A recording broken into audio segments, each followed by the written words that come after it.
చేసిన సాంబార్ని ఇలా పోపు వేసుకోవాలి. మేము ఎక్కువ కొబ్బరి నూనె వాడతామండి. కొంచెం కొబ్బరి నూనె వేసాను.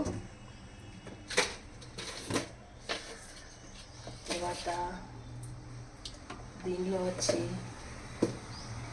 ఎండుమిరపకాయ వేద్దాం.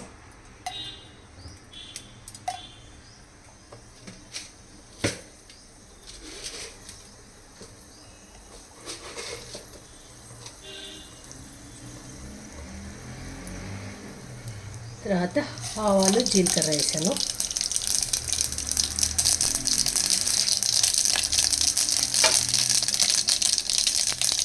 తర్వాత కరివేపాకు, తర్వాత కొత్తిమీర, అలాగే కొంచెం ఇంగువ వేసేద్దాం. కొంచెం ఇంగువ వేసాను. ఇలా తిరుగుమాత వేసిన తర్వాత తయారైన సాంబార్ని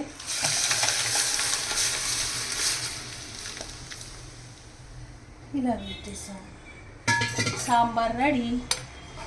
అయితే కరివేపాకు ఎందుకు వేయమన్నాను తెలుసు? ఇది రెబ్బలు ఇది సాంబార్ అయినాక తీసేద్దాం. తీసి పడేసి అంటే అవసరం తీరిన తర్వాత మనుషులు కూడా ఎట్లా వాడుకుంటాం అంటాను చూడు, కరివేపాకు లాగా నన్ను తీసేస్తున్నారని. ఈ సాంబార్లోకి కరివేపాకు రసం అంతా దిగిందనమాట, కాబట్టి అది తీసేసాం. మళ్ళీ తిరుగుమాతలో కొంచెం కరివేపాకు వేసాను, కరివేపాకు కొత్తిమీర వేసాను. ఇప్పుడు మనం అనుకున్న సాంబార్ రెడీ. ఏమి లేదండి, ఈ ముక్కలన్నీ దానిలో వేసేసి ఉప్పు, కారం, పసుపు, చింతపండు రసం పిండి ఈ ముక్కలు ఉడికిన తర్వాత కుక్కర్లో పప్పు పెట్టుకొని ఆ పప్పు ఉడికిన తర్వాత దీనిలో మిక్స్ చేసి ఒక పొంగు రానిచ్చి ఆ తర్వాత దీన్ని తిరుగుమాత వేసుకోవటమే. బ్యాచిలర్స్ కానీ ఎవరైనా చేసుకోవచ్చు, చాలా ఈజీగా చేసుకోవచ్చు ఈ సాంబార్ని.